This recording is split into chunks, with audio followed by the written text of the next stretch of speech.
Mobile ব্যবহারে খরচের বোঝা চাপছে গ্রাহকের কাঁধে। আসছে বাজেটে হ্যান্ডসেট উৎপাদনে ৫% ভ্যাট বাড়াতে চায় এনবিআর। এতে প্রতিটি হ্যান্ডসেটের দাম বাড়তে পারে ১,০০০ টাকা।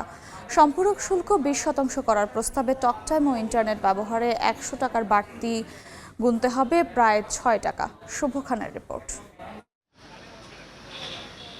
ফেসবুক ব্রাউজিং থেকে পড়াশোনা, কেনাকাটা, দাপ্তরিক কাজকর্ম সব ক্ষেত্রে বেড়েছে ইন্টারনেটের ব্যবহার। বিটিআরসি বলছে ১৯ কোটি ২২ লাখ সিম কার্ডধারীর মধ্যে ইন্টারনেট ব্যবহার করেন ১২ কোটির বেশি গ্রাহক।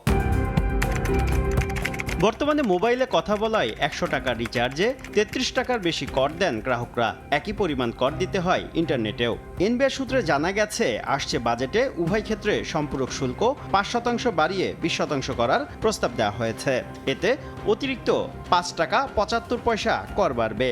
ফলে ১০০ টাকার মোবাইল সেবায় সর্বমোট কর দিতে হবে ৩৯ টাকা, যা হবে দক্ষিণ এশিয়ায় সর্বোচ্চ।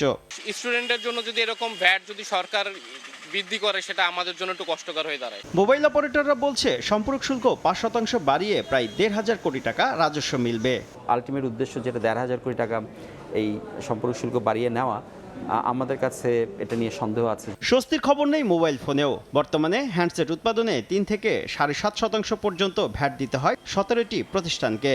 বিক্রয় পর্যায়ে রয়েছে ৫% ভ্যাট। আসছে বাজেটে এ খাতে ভ্যাট বাড়তে পারে আরও ৫%। এতে প্রায় ৫০০ কোটি টাকা রাজস্ব পাবে সরকার। আমরা আশা করছি এটা প্রায় ৫০০ টাকা থেকে ১,০০০ টাকা পর্যন্ত করে বেড়ে যাবে। যদিও টেলিযোগাযোগ প্রতিমন্ত্রী বলছেন, মোবাইল সেবায় এবং হ্যান্ডসেট সংযোজনে করভার কমাতে আনুষ্ঠানিক প্রস্তাব দিয়েছেন। ইন্টারনেটের দাম কমানোর ব্যাপারে, ভ্যাট ট্যাক্স কমানোর ব্যাপারে, টেলিযোগাযোগ সেক্টরে, আইসিটি সেক্টরে সবগুলোই আমরা মাননীয় অর্থমন্ত্রী, প্রতিমন্ত্রী এবং এনবিআর চেয়ারম্যানের কাছে জমা দিয়েছি। বর্তমানে ব্রডব্যান্ড সেবায় ৫% করে ৩ স্তরে ১৫% ভ্যাটের বোঝা বহন করতে হচ্ছে ১,৩৪ লাখ গ্রাহককে। শুভ খান, সময় সংবাদ, ঢাকা। 4 দশক ধরে আপনার ফাইন্যান্সিয়াল পার্টনার আইডিএলসি।